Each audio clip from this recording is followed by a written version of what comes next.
الحمدللہ والصلاة والسلام علی رسول اللہ الکریم اما بعد فاعوذ باللہ من الشیطان الرجیم بسم اللہ الرحمن الرحیم۔ محترم ناظرین کرام، محترم بھائیوں اور بہنوں، السلام علیکم ورحمۃ اللہ وبرکاتہ۔ ناظرین، آج ہم ایک نئے ٹاپک کے ساتھ حاضر خدمت ہیں۔ آج کا جو ہمارا ٹاپک ہے وہ ہے گردوں کی پتھریاں، کڈنی اسٹونز۔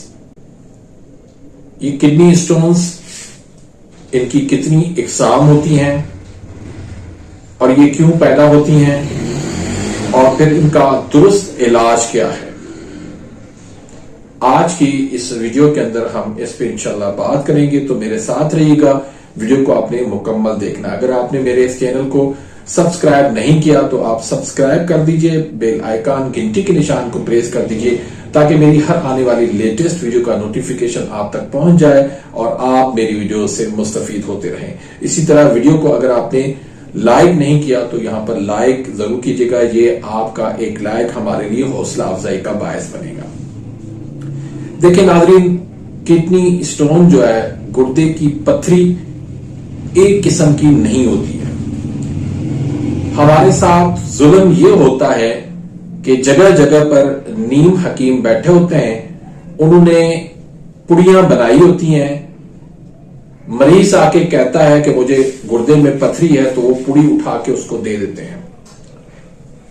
اب یہ نہیں دیکھا جاتا کہ مریض کا مزاج کیا ہے اور مریض کی جو پتھری ہے وہ کس چیز کی بنی ہوئی ہے، جسم کے اندر کس چیز کی زیادتی ہو گئی ہے جس سے وہ پتھری بن چکی ہے، اور کس چیز کی مریض کو ضرورت ہے جس سے وہ پتھری خارج ہو سکے۔ تو ان باتوں سے وہ بالکل ناآشنا ہوتا ہے اور پھر اس کا بہت زیادہ نقصان ہوتا ہے، اور بدنام جو ہے وہ حکمت ہوتی ہے، بدنام حکیم ہوتا ہے کہ فلاں حکیم کی دوائی سے جو ہے وہ گردے فیل ہو گئے، فلاں سے یہ نقصان ہو گیا۔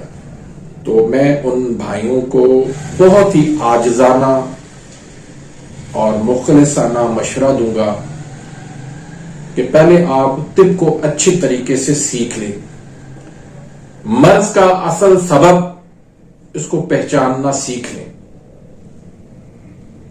پتھری کیوں پیدا ہوتی ہے اور پتھری کس ٹائپ کی ہے، کس قسم کی ہے، یہ آپ جان لیں، اس کے بعد پھر آپ علاج کریں۔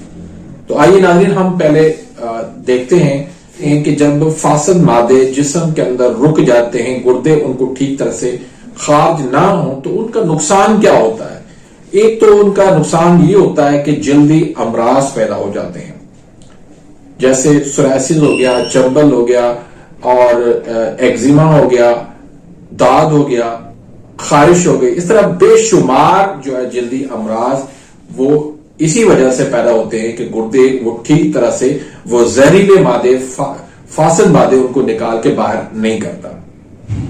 دوسرا، پتھریاں پیدا ہو جاتی ہیں، اس سے اسٹون پیدا ہو جاتے ہیں، وہ فاسد مادے جسم کے اندر رک جاتے ہیں، گردوں کے اندر رک جاتے ہیں، وہ پھر پتھری کی شکل اختیار کر لیتے ہیں۔ اسی طرح یورک ایسڈ جو ہے وہ جسم کے اندر اس کا لیول بڑھ جاتا ہے، کولیسٹرول کا لیول بڑھ جاتا ہے، ٹرائیگلیسرائڈ کا لیول اس سے بڑھ جاتا ہے، پیشاب جو ہے وہ رک رک کے آنے لگ جاتا ہے، پیشاب کبھی کبھار بند ہو جاتا ہے، پیشاب میں کبھی کبھار خون آنے لگتا ہے، گردوں کے اندر درد ہونے لگتا ہے، بال گرنے لگتے ہیں، معدہ خراب ہو جاتا ہے۔ اس طرح بے شمار جو ہے وہ امراض پیدا ہو جاتے ہیں جب گردے جو ہے وہ فاسد مادے خارج نہ کر رہے ہیں۔ تو آج کا جو ہمارا ٹاپک ان میں سے صرف ایک ہے، وہ ہے پتھری کا بننا۔ وہ مادے جو گردے میں رک جاتے ہیں، فاسد مادے، وہ ایک ٹھوس مادہ بن جاتا ہے جس کو اسٹون یا پتھری کہتے ہیں۔ اب آتے ہیں ہم پتھریوں کی اقسام پر۔ تو پتھریوں کی جو اقسام ہے وہ عام طور پر 4 قسم کی ہوتی ہیں۔ نمبر 1 کیلشیم کی پتھری، نمبر 2 یورک ایسڈ کی پتھری، نمبر 3 امینو ایسڈ کی پتھری، نمبر 4 کڈنی انفیکشن کی وجہ سے ہونے والی پتھری۔ اب کیلشیم کی جو پتھری ہے اس پہ ہم پہلے بات کرتے ہیں کہ کیلشیم کی پتھری بھی 2 قسم کی ہوتی ہے۔ ایک کیلشیم کے ساتھ آکزیلیٹ جب مل جاتا ہے مادہ تو کیلشیم آکزیلیٹ کی پتھری بن جایا کرتی ہے، اور دنیا میں 70% لوگوں کو یہی پتھری ہوا کرتی ہے۔ اور دوسری جو قسم کیلشیم کی، اس میں کیلشیم کے ساتھ فاسفیٹ مل جاتا ہے، تو کیلشیم فاسفیٹ کی جو پتھری بن جاتی ہے، یہ دنیا کے اندر 15%، 100 میں سے 15% لوگوں کو یہی پتھری ہوتی ہے۔ اب کیلشیم آکزیلیٹ کی جو پتھری ہے، یہ اعصابی عضلاتی تحریک کے اندر ہوا کرتی ہے، جو ہم نے مریضوں کو دیکھا ہے، جو ہم نے اپنے تجربات سے حاصل کیا ہے۔ دوسری جو پتھری کیلشیم کی، کیلشیم فاسفیٹ کی جو ہے، یہ زیادہ تر اعصابی غدی تحریک کے اندر دیکھی گئی ہے۔ دوسری جو قسم پتھری کی، وہ یورک ایسڈ کی پتھری ہوتی ہے۔ یہ پیشاب کے اندر ایسڈ کی جو ہے مقدار جب وہ زیادہ ہو جاتی ہے تو وہاں پر یہ پتھری پیدا ہوتی ہے۔ دنیا کے اندر 10% لوگوں کو یہی پتھری ہوا کرتی ہے، اور یہ عضلاتی اعصابی تحریک کی پتھری ہوتی ہے۔ اب ہم آتے ہیں کہ علامات اس کی کیا ہوتی ہیں۔ علامات: پیشاب کے اندر رکاوٹ آ جانا، پیشاب مقدار میں کم ہو جانا، اور پیشاب کے اندر سرخی آ جانا، یہ علامات ہوتی ہیں کہ آپ کو پتھری ہو چکی ہے۔ اب آتے ہیں اس کے وجوہات کی طرف کہ اسباب اس کے کیا ہیں۔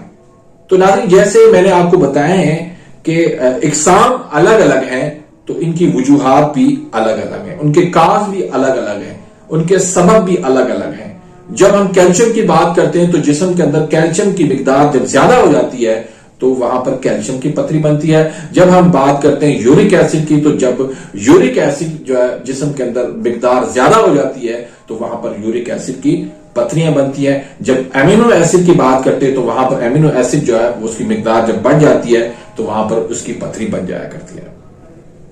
تو علاج سے پہلے ہم نے اس کو بہت اچھے طریقے سے تشخیص کرنی ہے۔ آپ نبض سے تشخیص کریں، اس کی تحریک دیکھیں، اور آپ جو ہے اس کا الٹرا ساؤنڈ دیکھیں کہ اس کو پتھری جو ہے وہ کس ٹائپ کی ہے۔ اس حساب سے آپ اگر علاج کریں گے تو اللہ کے فضل کرم سے مہینوں کی بات نہیں ہے، دنوں کے اندر انشاءاللہ پتھری آرام سے خارج ہو جاتی ہے۔ باقی اگر آپ تکے لگاتے رہیں گے، ایک دوائی دی فائدہ نہیں ہوا، دوسری دوائی دی فائدہ نہیں ہوا، تو ایسے مریض کا جو ہے وہ معاملہ بگڑتا چلا جائے گا اور آپ اس میں پھنستے چلے جائیں گے۔ تو اس لیے آپ صحیح طریقے سے تشخیص کریں اور پھر اس کا علاج کریں۔ اب ہم آتے ہیں علاج کی طرف۔ تو اگر آپ دیکھتے ہیں کہ مریض کی تحریک اعصابی غدی ہے تو اس میں آپ 2 نسخے دیں، ایک تریاق تبخیر والا، دوسرا آپ حب صابر دے دیں، اس سے انشاءاللہ اللہ کے فضل کرم سے اس کی پتھری خارج ہو جائے گی۔ آپ لیمو کی شکنجین بھی اس میں دے سکتے ہیں۔ دوسرا، اگر تحریک آپ دیکھتے ہیں کہ اعصابی عضلاتی ہے تو اس میں بھی آپ 2 نسخے دیں، ایک تو جوارش کمونی کا اور دوسرا حب سندانہ کا۔